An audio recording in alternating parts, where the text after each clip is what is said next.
Hey there, welcome to Behind the Brick, where we talk about finances, financial freedom, and moving forward in your journey towards financial security.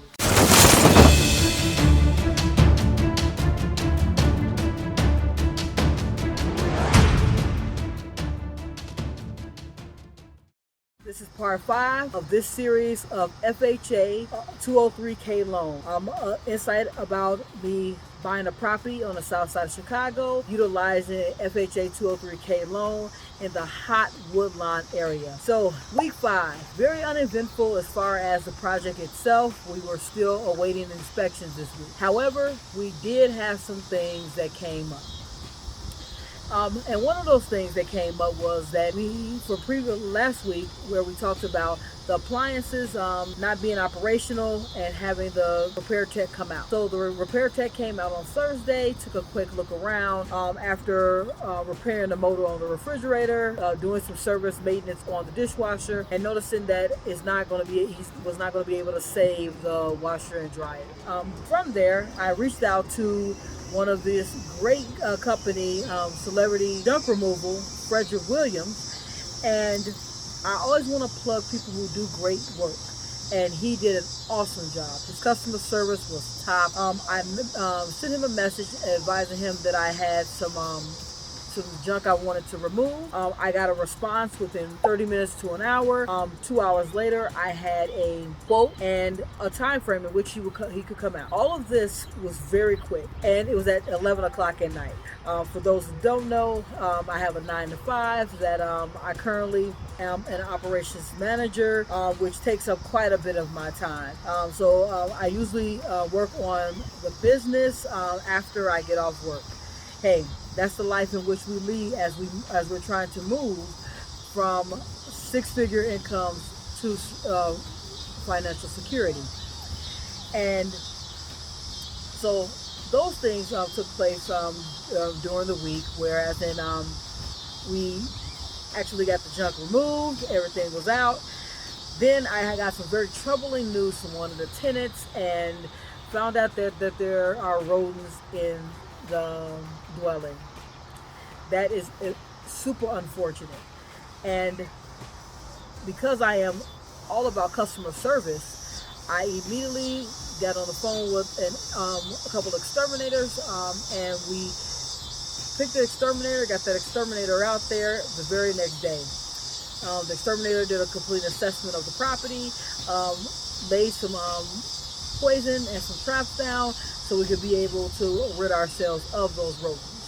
But also gave a comprehensive plan of action of what they will be doing over the next month to make sure that we get rid of the little critters permanently. And so considering that we're still at the demo stages of the duplex of the first floor and the basement, the good part is that we found out now.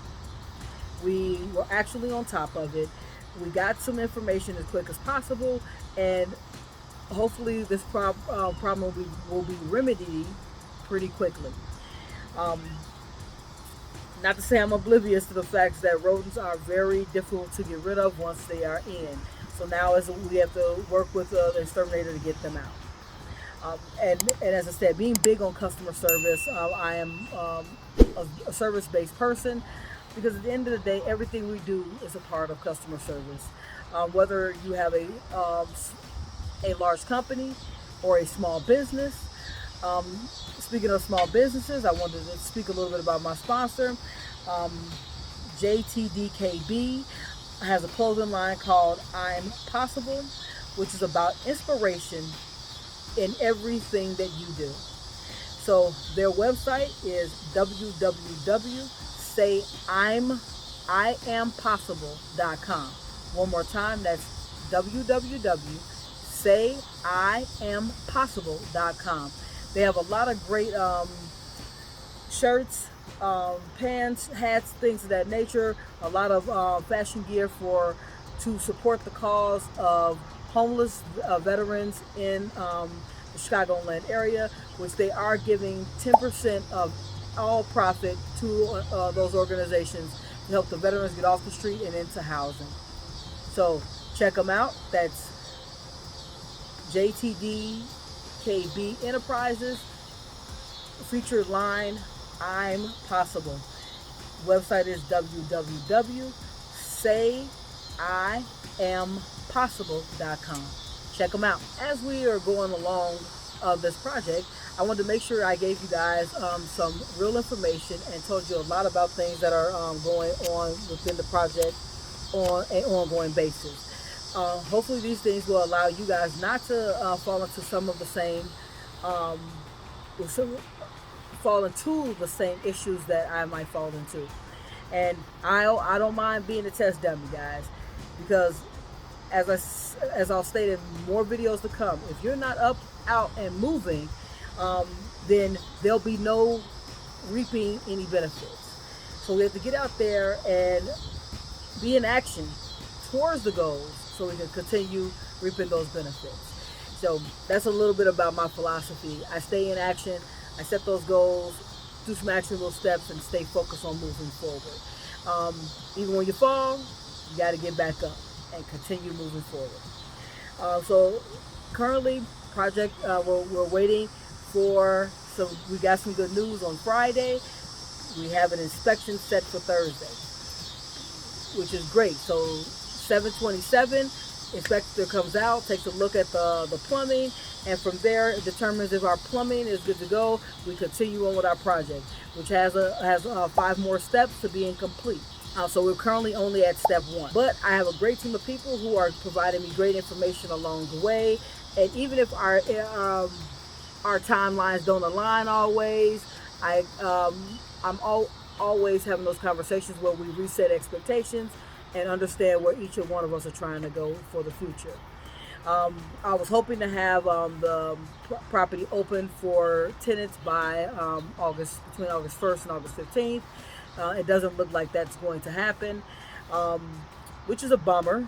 However, we don't control the city. The city determines where we fall on those waiting lists and get someone out as quick as they possibly can. But during the process, just let you know that sometimes you have to remember there's going to be instances of things that are out of your control. This happens to be one of them. And so I always try to focus on the things that are within my control. And within my control is making sure that I set those expectations with the contractor, make sure I let the contractor know what I'm looking for and see what the contractor can actually deliver. That's about building those relationships, being in communication constantly, and always making sure that you realize that both of you guys have to play a part in a partnership of moving your project forward. So until next week, keep watching Behind the Bricks.